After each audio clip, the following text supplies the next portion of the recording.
యాజమానికి నమ్మకంగా వ్యవహరిస్తూనే మరోవైపు తిన్నింటి వాసాలు లెక్కపెట్టిన ఓ ఘరానా మోసగాడిని పోలీసులు పట్టుకున్నారు.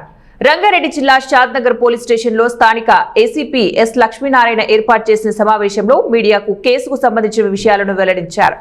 ఫరూక్ నగర్ మండలం ఎలికట్ట శివారులో గల దుర్గా స్టీల్ కంపెనీలో యాజమాని రాజ్ కుమార్ కంపెనీకి సంబంధించినటువంటి 7.5 లక్షల రూపాయలను ఈ నెల 3వ తారీఖున కంపెనీ మేనేజర్ కమల్ కిషోర్ కు ఇచ్చాడు.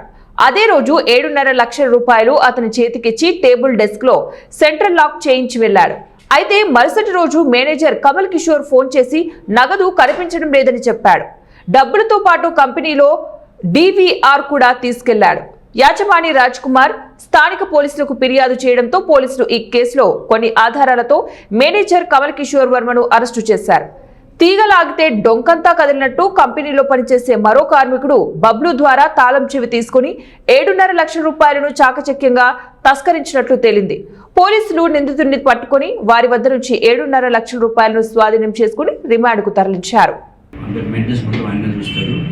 3 నాడు సాయంత్రం ఆ బీరువాల చెస్ట్లో ఒక 7.5 lakhs పెట్టి తాళం వేసి కీ తీసుకెళ్ళి రాజ్ కుమార్కి ఇవ్వడం జరుగుతుంది. 4 నాడు ఉదయం వెళ్ళి చూసేటప్పటికి డబ్బులు లేవని చెప్పి ఈ మేనేజర్ ఓనర్ కుట్టి రాజ్ కుమార్ చెప్పగా రాజ్ కుమార్ వచ్చి మనకు పోలీసులు వచ్చి కంప్లైంట్ ఇవ్వడం జరిగింది. ఇది 4వ తేదీ నాడు 9 గంటలకు మనకు ఫిర్యాదు రాగా దానిపై కేసు నమోదు చేసి ఇన్స్పెక్టర్ గారు, డిఐ గారు, అదేవిధంగా ఎస్ఐ గారు టీం అంతా కలిసి ఈ దర్యాప్తు చేస్తున్న క్రమంలో ఎవరైతే ఈ మేనేజర్ కమల్ కిషోర్ వర్మ ఉన్నాడో అతనిపైన అనుమానాలు ఎక్కువ వచ్చేటప్పటికీ ఉన్న ఎవిడెన్స్ బేస్ చేసుకొని అతను అదుపులో తీసుకుని విచారించాక అతనే ఈ నేరం విషయంలో పెట్టుకోవడం జరుగుతుంది. అతని వద్ద నుంచి దాదాపు ఈ 7.5 lakh rupees net cash seize చేయడం జరుగుతుంది. అదేవిధంగా ఈ నేరాన్ని తను ఒప్పుకోవడం జరుగుతుంది. దాన్ని బేస్ చేసుకొని అతనిపై కేసు నమోదు చేసి ఈరోజు కోర్టు పంపడం జరుగుతుంది.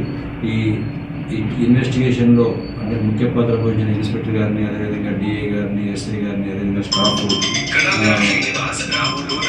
స్టాఫ్ శివారెడ్డి, తర్వాత రవీందర్, మోహన్, కరుణాకర్, జాకీర్, రాజు, సంతోష్ వీళ్ళందరూ కూడా మంచి పని చేశారని చెప్పి డీసీపీ గారు, అదేవిధంగా అడిషనల్ డీసీపీ గారు అప్రిషియేషన్